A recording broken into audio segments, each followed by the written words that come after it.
Habituellement, cette conférence de presse-là, on l'a faite quelque part à l'intérieur, dans une salle quelconque. On a décidé de sortir dehors aujourd'hui pour la tenir à l'extérieur devant un cas complètement aberrant, un cas décourageant, des choses que les comités logement voient au quotidien. On a dit on va sortir dans la rue pour faire notre conférence de presse parce que à chaque année, on fait une compilation des cas de reprise de logement ou d'éviction, toutes les atteintes au parc locatif qu'on aime appeler. En fait, les comités les compilent, on fait des statistiques pour savoir un peu ce qui se passe sur le territoire du Québec. Donc, on est là aujourd'hui pour dévoiler ces chiffres-là. Puis il faut aussi dire qu'aujourd'hui, à Québec, ce matin, il y avait une tournée de 3 immeubles où il y a eu des reprises de logements, que ce soit pour les convertir en condos, finalement, augmenter les loyers ou les transformer en Airbnb. C'est des cas qui s'est vu à Québec. Fait qu'il y avait une tournée ce matin en autobus. Donc, j'espère que ça s'est bien passé de leur côté. Donc ça, Martin nous a fait un excellent topo de l'immeuble. Avant de passer, je vais passer la parole à Isabelle qui va nous dévoiler les statistiques puis nous dévoiler c'est quoi le portrait des atteintes au parc locatif. Par la suite, il y aura des locataires qui habitaient ici avant qui se sont fait évincer qui pourront également prendre la parole et témoigner. Bonjour tout le monde. Donc, comme Maud a dit, je m'appelle Isabelle. Pourquoi est-ce qu'aujourd'hui, on est là un 10 décembre à parler des reprises et des évictions? C'est que malheureusement, juste avant le temps des fêtes, c'est synonyme d'avis de reprise et d'éviction pour des centaines de ménages locataires au Québec. On appelle ça le cadeau empoisonné du temps des fêtes.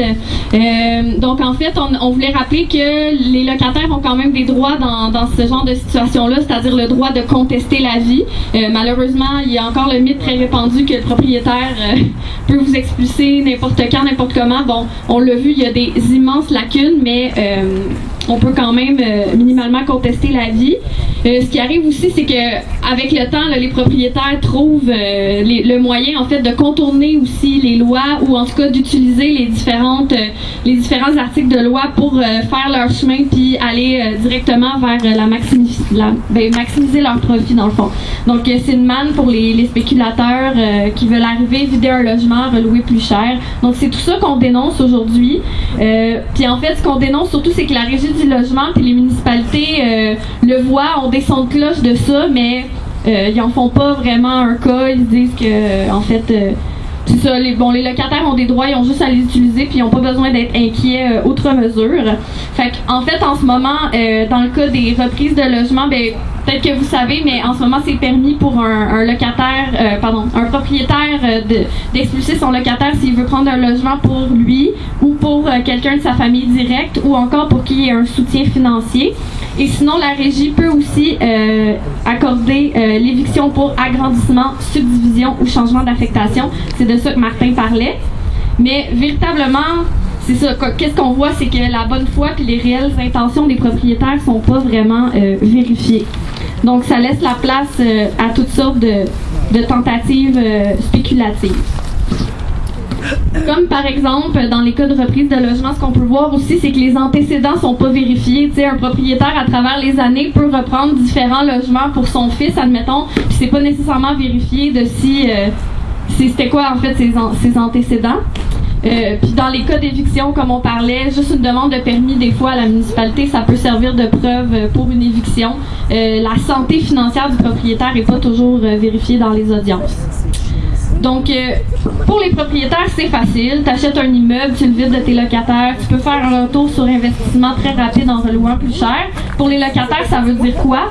On va avoir des témoignages tantôt, mais la plupart du temps, ce qu'on voit, c'est un déracinement de leur milieu de vie, puis surtout une incapacité de se retrouver un logement convenable et semblable dans leur quartier. Là, souvent, ça veut dire de s'en aller plus en périphérie de la ville, puis de descendre ses attentes par rapport à la grandeur du logement, puis de devoir payer plus cher.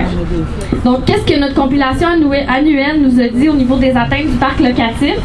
Elle nous a dit que c'est souvent des locataires de très longue date qui sont jetés à la rue. Donc, selon nos données de 2015, la moitié des locataires du Québec qui ont reçu un avis de reprise ou d'éviction habitaient leur logement depuis au moins 10 ans. Puis souvent, quand on est dans notre logement depuis longtemps, ça veut dire qu'on paye quand même un loyer peu cher. Donc, les locataires qui ont été expulsés payaient un loyer moyen de 570 $, selon notre compilation.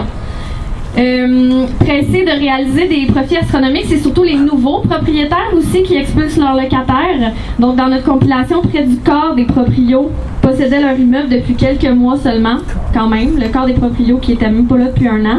Puis près de la moitié des propriétaires étaient là depuis moins de 3 ans.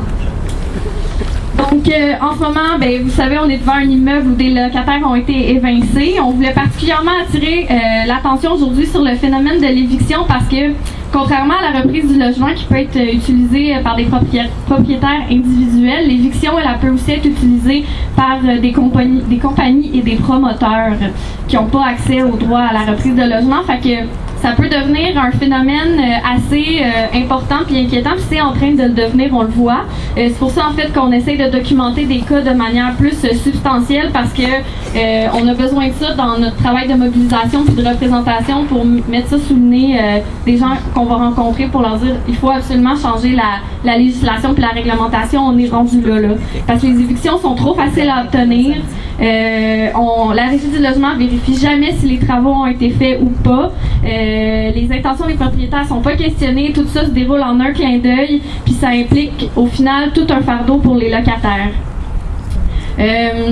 Comme disait Martin, c'est ça, c'est quand même quelque chose de contester après ça la décision de la Régie quand on se rend compte qu'on est face à une fraude, parce que la loi manque pas d'imagination pour permettre aux propriétaires d'avoir le gros bout du bâton. Puis c'est ça, en ce moment, on se retrouve devant un usage des lois qui prend des proportions insoupçonnées. C'est pour ça qu'on dit que on trouve que c'est des très, très graves atteintes au droit au maintien dans les lieux. Le marché locatif se transforme à une vitesse vraiment folle sous l'effet des propriétaires spéculateurs. Et c'est pour ça qu'on va vraiment continuer à mettre l'accent sur notre travail de mobilisation, de représentation pour demander au gouvernement de revoir rapidement leur législation puis leur réglementation en conséquence. Merci Isabelle. Je sais pas si Martin, tu voulais-tu ajouter quelque chose ou Je veux dire, souvent, les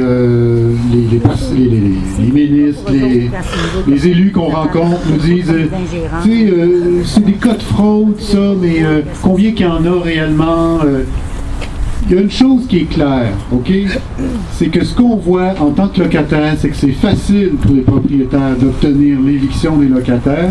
Puis même si tu vas à Régie du logement et les locataires ici de la rue Marquette l'ont constaté, même si tu te défends avec les meilleurs moyens, je veux dire, tu peux pas, quelque part, aller dans la tête du propriétaire et dire, regarde, là, je lis ici le petit module qui montre qu'il essayait de tromper le monde. Fait.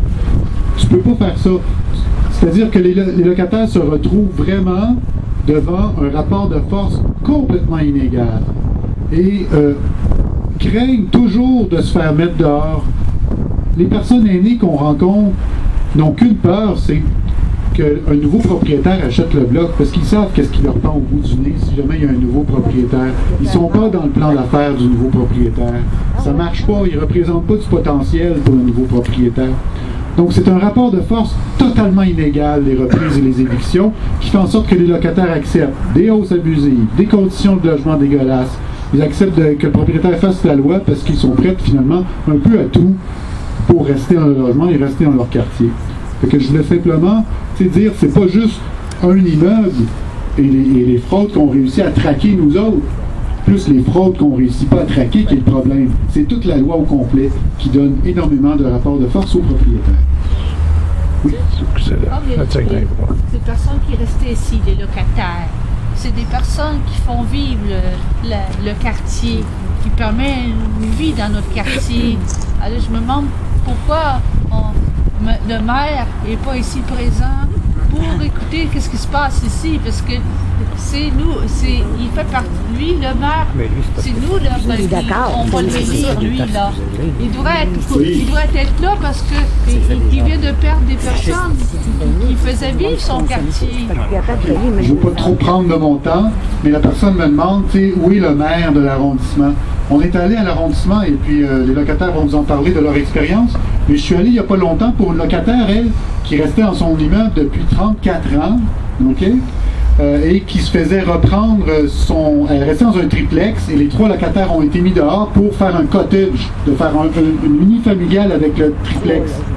Puis là, elle a demandé au maire qui a des pouvoirs de limiter les triplex. Elle a dit non, tu n'as pas le droit de faire un unifamilial avec un triplex. Il y a ces pouvoirs-là, parce que souvent le maire il dit rien que je peux faire, mais là il y avait ces pouvoirs-là. Et la locataire lui a dit pouvez-vous empêcher de convertir le logement en unifamilial qui fait que moi je suis mis à la porte. Il a dit moi jamais que je vais empêcher une famille d'arriver dans le quartier. C'est dégueulasse. Parce qu'en fait, là, ce qu'il est en train de dire, c'est que 3 locataires vaut un propriétaire. C'est pour ça qu'il n'est pas ici, le maire.